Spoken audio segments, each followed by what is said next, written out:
we could open it up to questions. Yeah. Yeah, I was wondering if you could talk about the average rejection rates for both.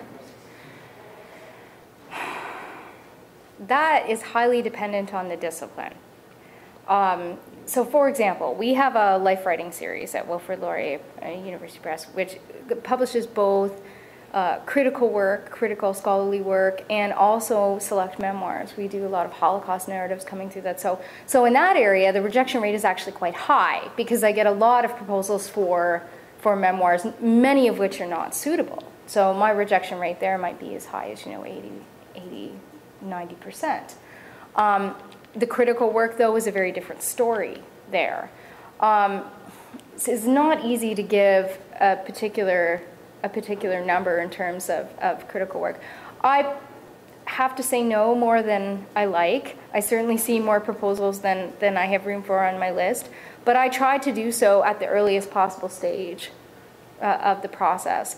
A lot of that is about finding the right publisher for your book, right kind of at a very early stage. So I can't stress enough the research process that you undergo in terms of sending your manuscript or sending your prospectus out to the right publishers.